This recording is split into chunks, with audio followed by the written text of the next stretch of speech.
Gracias por continuar con nosotros. En este momento nos complace, siempre es un privilegio, una alegría recibir al doctor, al profesor, escritor, sociólogo, miembro de la Academia de Ciencia, Danilo Clime. Y con él vamos a conversar sobre política, sobre geopolítica. Queremos hablar sobre un acontecimiento importante en la República Dominicana, para los que nos ven desde el mundo, y si usted no vio la noticia esta semana, bueno, pues hace unos días ocurrió una alianza política, la Alianza Rescate RD, donde varios partidos se unieron, partidos opositores, para, ¿verdad?, hacerle oposición al actual gobierno. Todo esto porque estamos en el proceso electoral, las elecciones de 2024. Entonces queremos entender el ambiente, el escenario que tenemos ahora. Vamos a analizarlo con el doctor Climen, el profesor, que también es experto en relaciones internacionales. Gracias, profesor, bienvenido. Gracias a ti por el privilegio de compartir con una dama tan elegante, tan fina y tan culta como tú. Gracias, profesor, usted siempre encantador, un sueño. Oiga, profesor, por eso es que me encanta traerlo, porque siempre usted viene, usted le dice tantas cosas lindas. Entonces las mujeres, no, eso es cierto, ustedes saben que tenemos debilidad con escuchar las cosas bonitas, él sabe de eso. Doctor, la Alianza Rescate RD en la República Dominicana. Vimos que la Fuerza del Pueblo, Partido de la Liberación Dominicana y Partido Revolucionario Moderno se unieron. Partidos opositores se unieron para las elecciones de 2024, que son congresuales, son municipales y presidenciales. Y entonces hemos visto reacciones diversas. Usted como especialista, ¿qué observa en esta alianza? ¿Cómo analicemos lo positivo, lo negativo? ¿Qué tan positivo es? ¿Qué tan impactante para la oposición? Mira, en un país como el dominicano, como cualquier país latinoamericano, donde el desencuentro es norma estructural de las interacciones políticas, un reencuentro o un encuentro de... Porque acuérdense, son tres partidos que tienen una misma raíz. Los tres tuvieron a Bosch como su creador, sí. Y son sí. Ellos se definen. Juan Bosch, que fundó el PRD, salió del PRD, dijo, ahí no quepo, hizo el PLD, y entonces... Gente alumno de Bosch. Alumno de Bosch, su alumno privilegiado y favorito, pues entonces fundó la Fuerza del Pueblo y su líder de él es Juan Bosch. Exacto. Entonces, es un reencuentro de voluntades. Antes de las elecciones pasadas, varios amigos me consultaron y decían que el PLD no se podía dividir. Yo les decía que era un signo trágico de la política dominicana, que está marcada por elementos personalistas, que los líderes, cuando lleguen a un punto de justaposición, que se encuentran en el mismo plano, aunque sean los más amigos o familiares, como el caso de Moncácer y Horacio Vázquez, tiendan a separar. No caben dos gallos en una misma traba. El doctor Bicho Castillo hizo grandes esfuerzos y le mandó carta a los dos tratando de que no se separaran. Bueno, pues las elecciones pasadas fueron unas elecciones sumamente, que todavía no han sido suficientemente analizadas. Por ejemplo, el PRM no ganó las elecciones, la perdió el PLD. Si tú analizas las aritméticas electorales, el PRM estuvo varado durante mucho tiempo en 35% de posibilidades. Ese 35% se transforma cuando un número importante de PLDistas, que casi llega al millón, se inhibe de concurrir a las urnas. Entonces, por aritmética, el PRM sube. Los PRMistas se están creyendo en la historia de que ellos ganaron las elecciones. La perdió el PLD. Entonces, esta alianza, los PRMistas estuvieron buscando aliarse con el PRD, que aunque es una fuerza bastante disminuida, tiene un poder simbólico incuestionable en la política nacional. Y se entendía... Tiene a la viuda de ese gran líder, Peggy Cabral. Peggy Cabral, sí. la viuda de José Francisco Peña Gómez, que tiene unos hijos que andan por ahí y tiene una gente que cuando mencionan ese nombre, pues hay unos sentimientos. Claro. Entonces, durante mucho tiempo se creyó que era imposible un reencuentro de fuerzas PLDistas. Pero en la base del PLD, Leonel Fernández es un líder que estremece, moviliza, y muchos de ellos lo entienden como su líder natural. Eso ha movilizado unas corrientes de reencuentro que parece el reencuentro de lo imposible o la alianza del desencuentro, pero se está dando, y su solo anuncio, que según tengo entendido y parece, tienen más cosas que ofrecer, su solo anuncio yo creo que modifica notablemente el escenario político nacional. Es buena alianza, es bueno porque si las coaliciones marcan un rumbo en la vida política de los últimos tiempos a nivel mundial.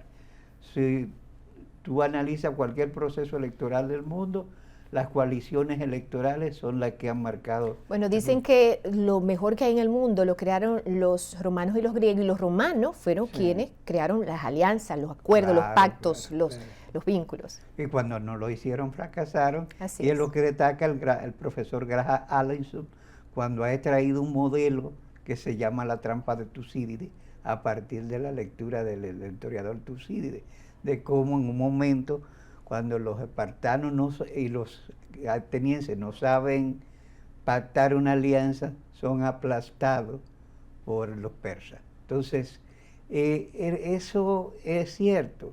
Entonces, esta alianza yo creo que impacta mucho. El presidente Abinader la ha reconocido.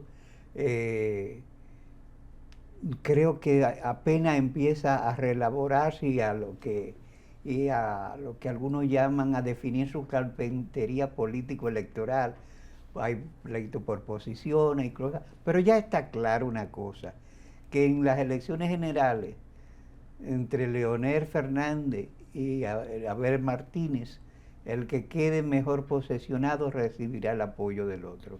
Ya eso marca un punto de referencia importante que tiene impacto significativo en la vida política electoral del país. Importante. Hay que decir que Abel Martínez fue una persona que fue muy bien tratada por el presidente Leonel Fernández cuando era líder, por el doctor Leonel Fernández cuando era el presidente del Partido de la Liberación Dominicana. Sí.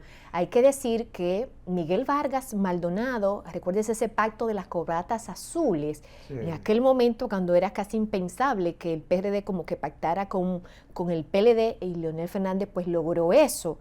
Y ahora le pregunto... Facilitó un cambio en las normativas constitucional que facilitó que el presidente Fernández se habilitara como candidato electoral. Exactamente, porque o sea que vemos que es como usted dice, la alianza de lo imposible, como del desencuentro. Sí, y estaba muy turbulento todo eso, pero vemos el acuerdo del desacuerdo.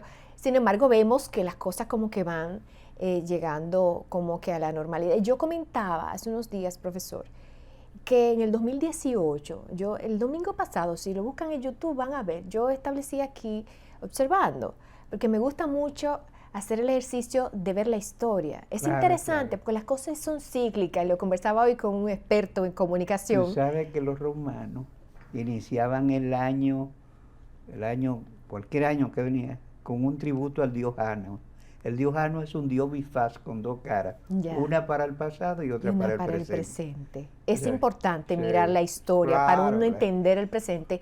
Y se me está pareciendo el escenario 2018, cuando Leonel Fernández pues aparecía como el ganador de las elecciones, y en base a eso que usted está diciendo, hay un dirigente de la Fuerza del Pueblo, un senador que dijo hace unos días que el PRM no sabe por qué ganó. Sí.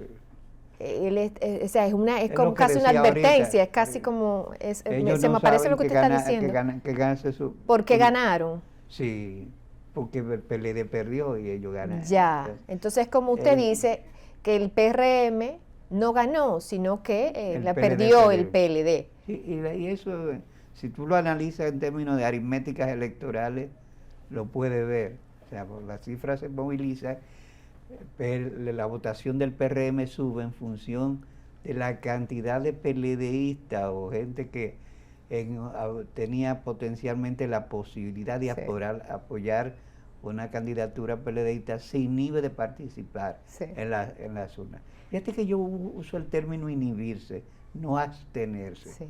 Se inhibió porque la abstención supone ya otro tipo de racionalidad.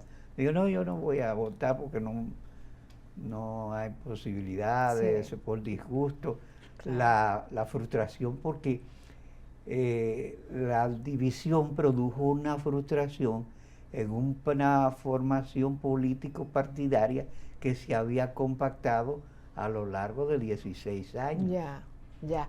Doctor, vemos que el poder cada día, cada vez más, es más fácil de ganar y de perder. Claro. En este caso, ¿cuáles son las barreras que usted cree que tiene el actual gobierno, el actual presidente, como para evitar que le quiten el poder? Mira, ¿Qué usted observa? yo creo que una vez Napoleón Bonaparte le estaba recomendando a una persona y él le dijo, pero tiene buena suerte. Sí, le dijo la persona, eso es algo mal. Dice, no, no, en política hay que medir la buena o mala suerte. Ya. Y yo creo que sí. Y te lo digo porque entiendo que Abinader es un político con buena suerte. Ya. ¿Por qué? Porque Abinader no ha hecho nada interesante para tener el posicionamiento que exhibe. Incluso lo que los norteamericanos suelen llamar la autoridad moral de la presidencia, él la ha rebajado. Me explico.